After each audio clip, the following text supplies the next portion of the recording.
Hello and welcome to my talk about what EA did at E3, what I liked, what I think they might get wrong if they do get wrong, and what I thought of E3 in general. Well, let's start with the EA press conference. Enemy soldier spotted. Impressive. Very impressive. Being a Battlefield 3 player, I was impressed with what they did with Battlefield 4. There are analysis videos on the internet, but from what I saw, they fixed the sun issue, where you get blinded by the sun. That no longer happens. I think they fixed the netcode as well, but that is an isolated incident. We don't know yet. And they were allowing people to play the pre-alpha. That is a load of bullshit. You could release that game right now and nobody will complain. I don't think.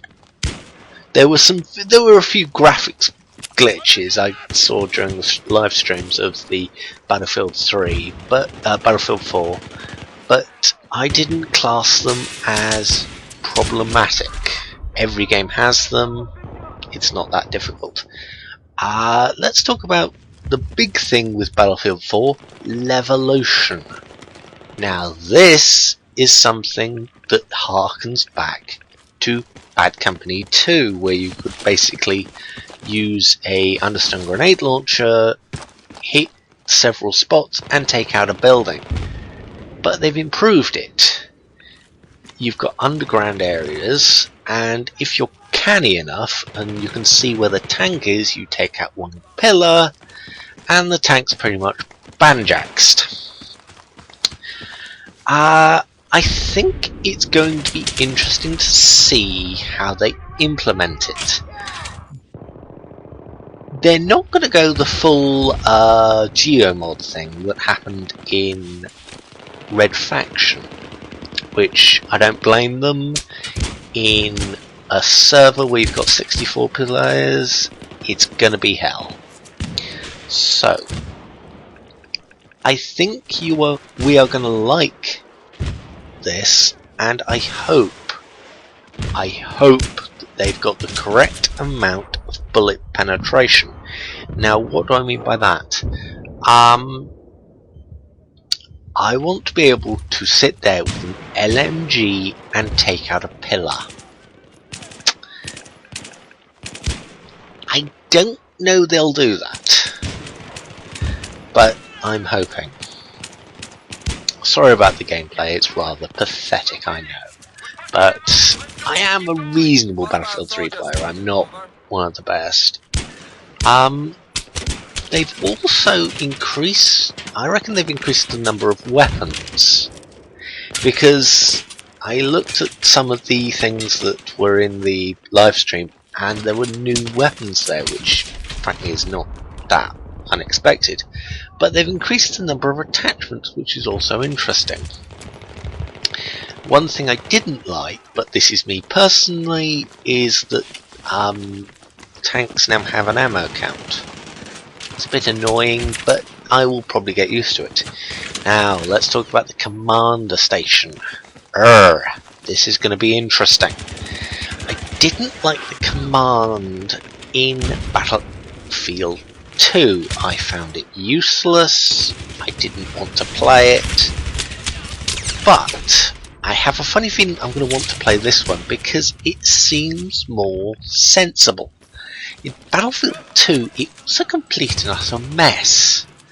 For a new person coming in, which I was about 5 years ago, and I got Battlefield 2 cheap and thought, right, I'll just go through it for a while, and it didn't really help me with the game. But I didn't like Battlefield 2 either. For some reason, Battlefield 2 didn't seem to really hit my buttons. I was more of a Call of Duty player. It was not very good. But then Bad Company 2 came around, and I'm now a Battlefield 2 player. I also play a bit of COD, as you know. The Commander mode. I'm interested to see what they can do with UAVs. Can you sit there with a no, what is it? I want to say javelin, but I know I'm wrong. And take out a UAV. Now that is something I want to see if a team can do, because nobody tried it. I'm not sure if it's possible. I hope it is, because if the enemy team can help their commander by going, just basically putting middle finger up to the other team's commander and go, yeah, you're not getting your UAV back. I think more tactical play will have to be used with UAV placement. And also, it doesn't show the entire map, it only shows a circular section, which I love. Unlike in Call of Duty, where the maps are smaller and it shows the entire map, even on the largest maps in the Call of Duty series, which I found a bit. Now that I've seen how Battlefield 3 did it, I think Battlefield 4, sorry. Now that I've seen how Battlefield 4 does it, I think they've done it better. Spectator mode. Oh my god, if they put the ability to record and basically have it recorded on a server for a set amount of time, there's no reason why they can't do it. I'd say bye-bye Call of Duty, because Call of Duty hasn't innovated enough. Since Battlefield Bad Company 2, the innovation has come on leaps and bounds compared to Call of Duty Modern Warfare, to Call of Duty Black Ops 2. The only people who've actually innovated in that series has been Treyarch, and I applaud them for it. Even though I'm not such a fan of their latest Black Ops 2. Sorry, I'm not reading this from script, as you can tell. I have got to say, I love Battlefield 3. I love what they're doing with Battlefield 4. Now let's get to the contentious issue. I saw the EA press conference, and I saw Battlefront. That's Star Wars Battlefront, not to get you confused. This is going to be interesting. They can play it two ways. They can play it the wrong way, which is basically you have an overpowered unit, such as the Jedi, which was in Battlefront 2, and became the bane of everybody's life. Or they play it the way I want them to play it, and have the Commander mode from Battlefield 4 appear in Battlefront. Now, what the hell is Command mode to do with anything? Well, Commander mode, you can play this two ways. You can have it as pretty much a Commander mode, or you can have it as a Jedi Commander mode. Now what does that do? A Jedi Commander mode, you can have some interesting things. Instead of supply drops that you get in the standard Command mode in Battlefield 4, you can have healing areas. As in, somebody appears who is a Jedi, but he also heals teammates. Now, this is not overpowered at all, because there is no lightsaber in the thing I'm thinking of, and basically he is a force healer in a certain amount of range. He can heal somebody a lot quicker than, say, a medpack can or a defibrillation can. And he is sort of like a drone, where he automatically revives people in that certain area. But there is a limited time span. Now, that would be for something like, in the Clone Wars, the Republic. Or there could be a droid for the Trade Federation, or whatever the hell they were. Robot armies. I can never remember them, but now I do think that Battlefront mustn't have lightsabers in it, because those are the most overused, overpowered weapons in Star Wars gaming history. And I think everybody's been missing a trick with Star Wars games. If you don't actually put lightsabers in, you can have a better gaming experience because you are more engaged in the world with things like stormtroopers, rebels, Republic commandos, things like that, who don't have the ability to basically own the entire battlefield with just several clicks or several pushes. Now, I think Battlefield is running on the DICE engine, if I'm correct. Battlefront is running on the DICE engine, which I am not surprised about. The DICE engine, even with Battlefield 3, is excellent. It trounces, and I do mean trounces, the original DICE engine. I mean Bad Company 2 trounces what they're going to use for Ghost. And I've got to say this, I have heard what they're using for Ghost. This is Call of Duty Ghost, of course. Oh my god, that series is going to die. I hope it does, because I think we've had enough. Just sit there, go to sleep, let the zombies take you. I'm sorry, I've had enough. Battlefield has a longer staying power because every year you don't get a new copy of Call of Duty. Battlefield. And I think that's a good thing. Sorry, I'm stumbling on my words, as you can see. But I just don't think that Battlefield has the fan base compared to Call of Duty. The fan base is more cultured compared to Call of Duty's, which is a load of... for God's sakes, even on the Steam PC version of Call of Duty, you get morons mic spamming. You've heard it. It's ridiculous. But in Battlefield, I don't think you get that. Okay, Origin system for voiceover mic is horrible. I've got to say that. That's the one thing I wish they'd fix. But I don't think Origin is as bad as everybody says. It's the Steam idea. I know I was one of the people who thought Origin is not going to last forever. But I have a funny feeling it's not going to outshine Steam, but it's going to be an option. Also, Uplay is going to be an option. I just don't think... If Activision does the same thing and goes, all Activision games are on a service called Active, let's say, it's going to flop. I'm sorry, it's going to flop on the PC, because we've had enough. We've got Uplay, we've got Steam, we've got Origin. No bloody more. Okay, we got Blizzard stuff, but Blizzard were the pretty much the innovators since the original, like, Blizzard shit, the WoW launcher and things like that. I don't think if Blizzard came out with something similar, nobody would bat an eyelid. But they'd get it, but nobody would bat an eyelid about it. It's just standard Blizzard fare. I also think EA have done well. I thought they were going to screw things up, and they haven't, which I'm very glad about. Now let's get off the subject of EA. Let's get onto the subject of the console wars.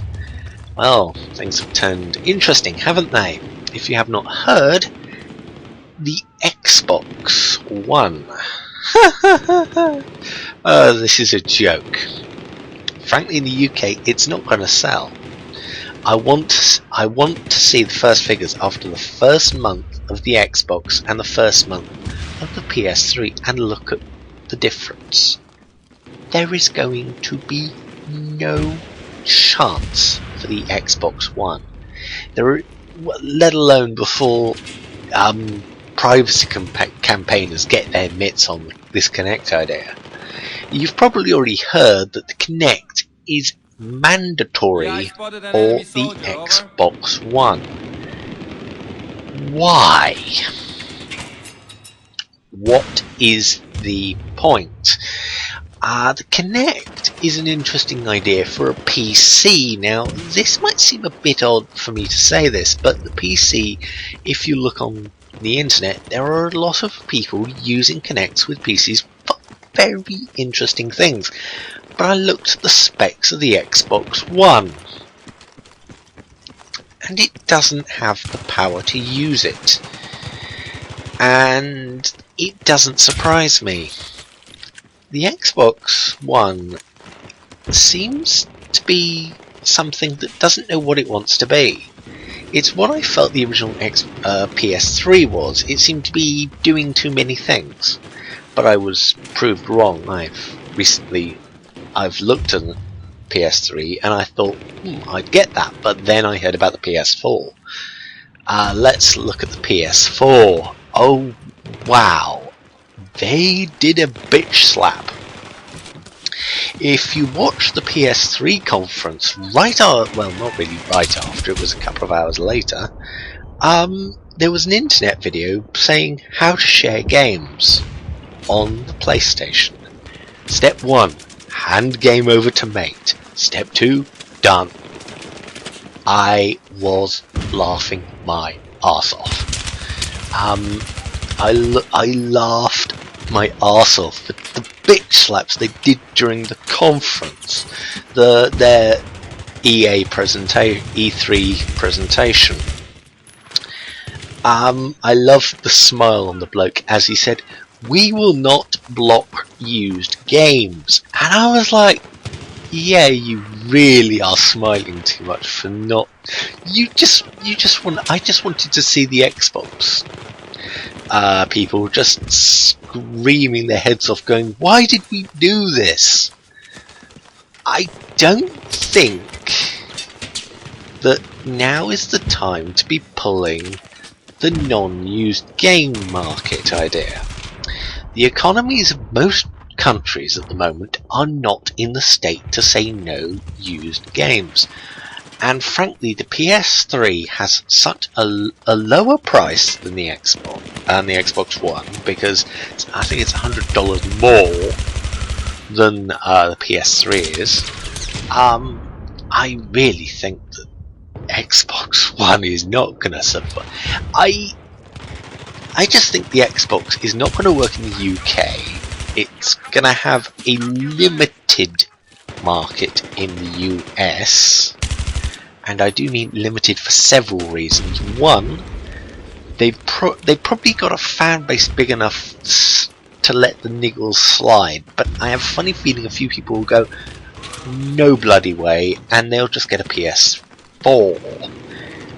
There is nothing with the PS4 that annoys me. They have added the problem that you actually have to buy PlayStation Plus. But here's the thing, for multiplayer of course. I'm not sure that's true, but I'm not sure. Even if it is, I don't give two monkeys, because when I was on the PC, I still am of course, I was told as soon as got a Games for Windows Live game and installed it and thought, I'm going to play a bit of multiplayer. Then I got told, you have to buy Xbox a gold membership, and I just thought, you have got to be kidding. The PC has not ever had this kind of crap. It's had WoW, which deservedly requires a subscription, but for the kind of crap that you get on the Xbox Live, such as, I shit you not, there are adverts on the damn thing, it really doesn't impress me, and I think it's rather annoying. I do think that Xbox Live was a major mistake with the pricing. If they cut the price in half, say, I think it was £100 for 12 months, So that's £10. Maths sucks for me anyway, but I'm not sure how much it was. But when I looked at it, it was, for a PC, it was never worth it. We'd never get through it. It was too expensive. Frankly, it was never worth it. And I knew that even if I got an Xbox 360, I'd still have to buy a wireless card for it, which was an extra £100. Yeah, that's not gonna fly with even my parents. It's just like, yeah, why are you bothering with this shit? Just get a PS3.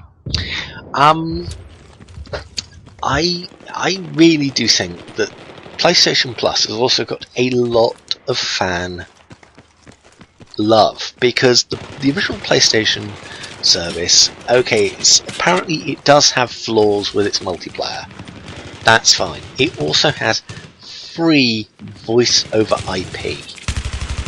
Now, I'd have a funny feeling that the reason that is there is basically a middle finger to Microsoft on that one, because I think there was something that I heard that percentage of the cost was because of voice over IP for Microsoft Windows Live, Xbox Live, or you know, the kind of thing.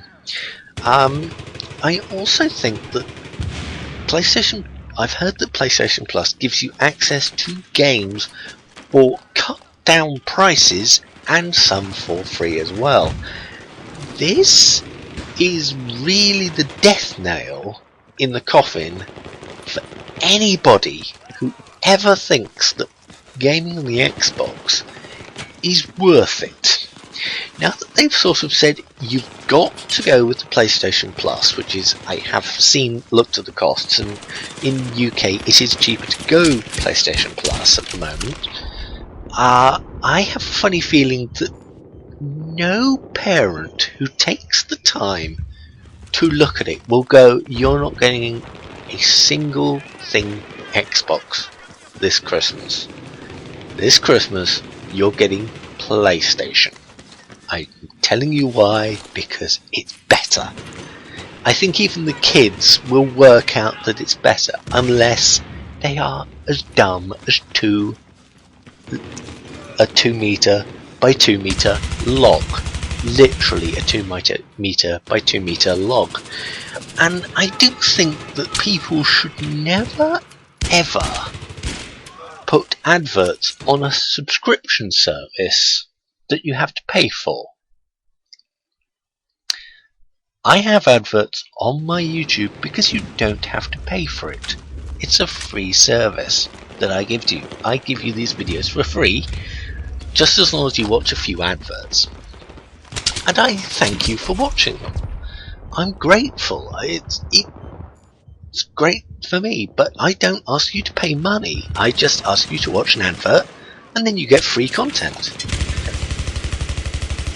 I beg your pardon. Okay, the content is not top notch, but if you're a fan of my work, you might find my opinions enjoyable.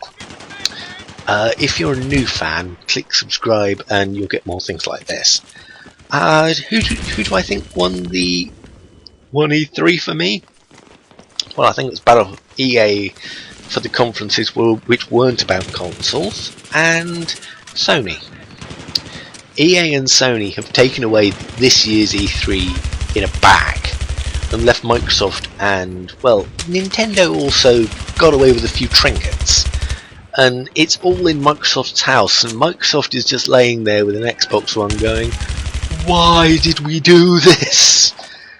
I think E3 was a success. Thank you for taking a look at this video. It might be running long because I might be talking a bit much, but anyway, thank you for taking a look at this video. There will be more. If you want my opinions on other things, write them down in the comments. Subscribe if you're a new viewer. If you, well, look at other pieces of my content, then subscribe if you like it. Thank you very much for watching. Goodbye. Well, listening and watching.